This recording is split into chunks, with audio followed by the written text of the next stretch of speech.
Bismillahirrahmanirrahim. Assalamualaikum warahmatullahi wabarakatuh.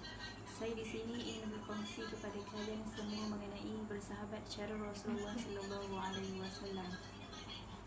Semua di antara kita mesti mempunyai seorang sahabat ataupun lebih daripada itu. Tetapi adakah sahabat kita itu muncul ketika kita senang sahaja, ketika kita susah mereka pergi meninggalkan kita? Apakah definisi sahabat yang kalian semua tahu? Setahu saya, seorang sahabat ini ialah ibarat sepohon pokok yang rindang yang mana mampu menjadi tempat berteduh kepada sesiapa sahaja ketika panas terik. Itulah kata-kata yang sering kita dengar jika dikaitkan dengan ciri-ciri sahabat yang baik. Tetapi, mampukah kita untuk mencari sahabat sedemikian memandangkan keadaan ekonomi yang kini yang kian maju dengan gadget dan sebagainya? Kita juga dinasihatkan untuk mencari sahabat yang baik, beriman dan taat kepada Allah Subhanahu Wa Taala. Antara ciri-ciri sahabat yang baik termasuklah tidak mementingkan diri sendiri dan mereka ada ketika kita susah dan menjadi tempat mengadu jika kita menghadapi sebarang masalah di dalam kehidupan kita ini. Umat Islam juga dinasihatkan untuk mencari sahabat yang dapat menghulurkan tangan memberi bantuan kepada kita di saat kita susah, dan jika mereka melihat keaiban dalam diri kita, mereka segera menutupnya. Sahabat yang baik juga apabila kita melakukan kesilapan, mereka akan menegur kita jika kita silap dalam tutur kata kita, tutur kata bicara kita dan sebagainya. Malah mereka tidak mementingkan keduniaan dan menganjurkan kita untuk melakukan kebaikan. Jika kita ingin mencari sahabat yang baik, ingatlah pesanan ini, contoh wasiat daripada Alqamah kepada anaknya. Dia pernah berpesan kepada anaknya, jika kamu hendak memilih sahabat, pilihlah sahabat yang apabila engkau menghulurkan bantuan, dia segera rasa terharu akan kebaikan yang telah kita berikan kepadanya itu.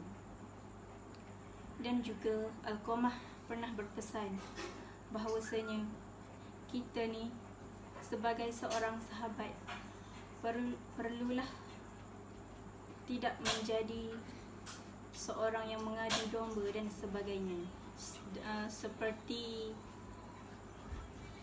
gunting dalam lipatan dan sebagainya.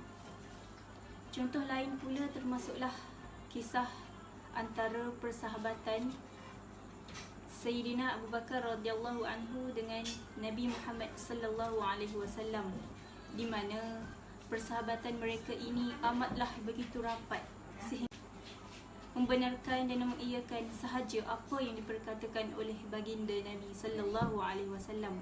Sehingga ada satu kisah ni yang menyebutkan bahawa Nabi pernah menceritakan kepada penduduk Mekah tentang perjalanannya dari Isra' ke Mi'raj, di mana ramai di kalangan penduduk Mekah itu tidak percaya akan kata-kata Nabi tersebut, dan mereka juga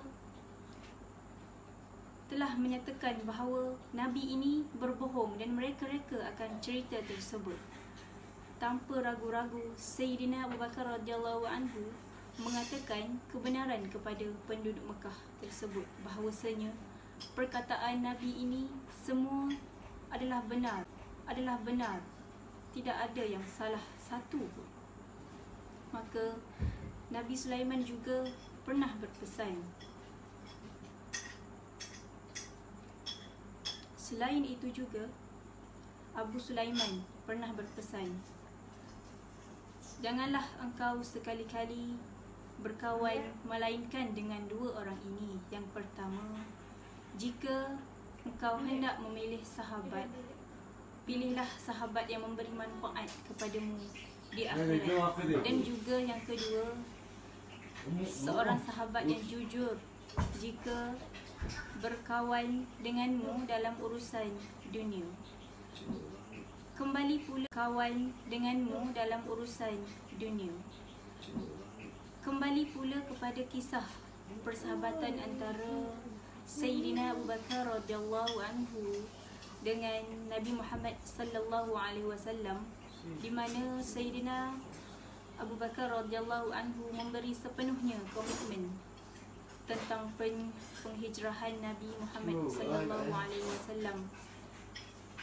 Walaupun dia tahu di sepanjang perjalanannya itu akan terdapat banyak bahaya kerana terdapat musuh-musuh Nabi yang cuba membunuhnya.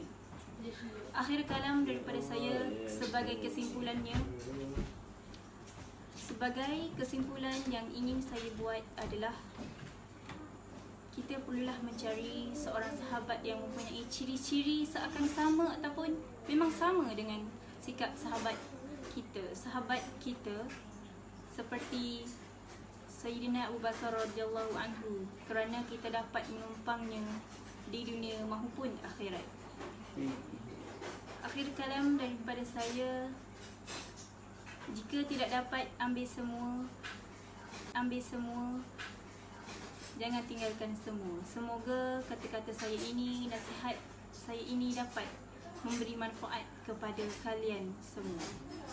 Saya akhiri dengan wabillahi taufiq wal hidayah. Wassalamualaikum warahmatullahi